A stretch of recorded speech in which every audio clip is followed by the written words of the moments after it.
আগৰ নিচিনা এই এফচি অফিচৰ পৰা এই বিটিচিখন চলোৱা 5 বছৰ UPPLFৰ পৰা অফিচ কৰিছে আফচি অফিচৰ পৰা চিট পৰ্বতজোৰা এই দেৱীতলাত আমি ইলেকশ্যন আগন্তুক ইলেকশ্যনটো লৈ পেলাই যেটো প্ৰচাৰৰ যেটো মিটিং ইয়াত উপস্থিত হ'বলৈ পাই মই খুব নিজকে ভাল লাগিছে আমাৰ লগত আছে আমাৰ দেহাছা বসুমতাৰী আছে আৰু আপোনালোকে দেখিছে আমাৰ লগত ক্যান্ডিডেট আছে পৰ্বতজোৰা এলএসি ডক্টৰ ৰেজাউল কৰিম ডাঙৰীয়া আৰু কাম্পা বৰগয়াৰী একেলগে মুনমুন বাইদেউ একেলগে আমি আছো মততে সব জাতি জনগোষ্ঠী আহিছে গাৰো আছে ৰাভাও আছে আদিবাসীও আছে মুছলিমো আছে বড়ো আছে নাথযোগী আছে সূত্ৰধৰ গোৰ্খা যিমান জাতি জনগোষ্ঠী আছে এই অঞ্চলত সব জাতি জনগোষ্ঠীৰ পৰা আহিছে আহা মানি আমি 100% শিওৰ লব পাৰে যে আমি পৰ্বতজোৰা এলএসি হিচাপে আমি জিকাটো 100% আৰু মই যেটো দেখিবলৈ পাইছে 15টা ভিতৰত এই পৰ্বতজোৰাই হাইষ্ট ভোট লৈ পেলাই জিকাৰ সম্ভাৱনাটো মই বেছি দেখিছে জিকাটো জিকিব এতিয়া টপ ৰেংকত থাকিব পাৰিব না নাই এটোৱে চ্যালেঞ্জটো হিটোহে দেখা কৈছে যে কংগ্ৰেছৰ যিজন পাৰ্টি আছে তেখেতে কংগ্ৰেছৰ মই অলৰেডি কৈছে কংগ্ৰেছ হওক UPPL হওক বা অন্যান্য যিকোনো দল কমপ্লেইনটো দিবই কমপ্লেইন দি কি কৰিব কিহৰ কমপ্লেইন দিব ক'ব পাৰে আমি মানে মুছলিম সম্প্ৰদায়ৰ মাজত ক'ব পাৰে যে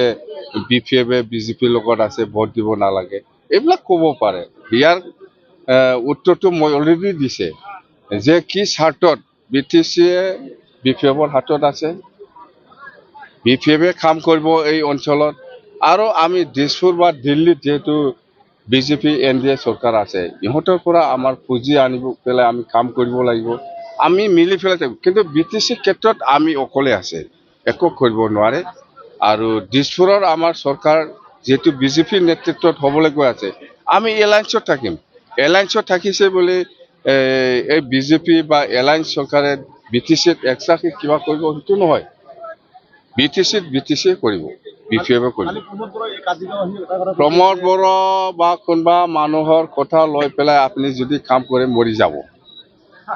বেছলেছ কথা এইবিলাকত বিশ্বাস কৰি কিবা কৰি যদি কোনবাই কাম কৰে মৰি যাব সি কৈছে উচ্ছেদ হ'ব পৰ্বতজোৰা যদি BPF ইয়াৰ পৰা জিকে আৰু BJP চৰকাৰ হলে উচ্ছেদ এই কাৰণতে কৈছো মই ইয়াৰ কথা লৈ পেলাই যদি আপোনালোকে কাম কৰে মৰি যাব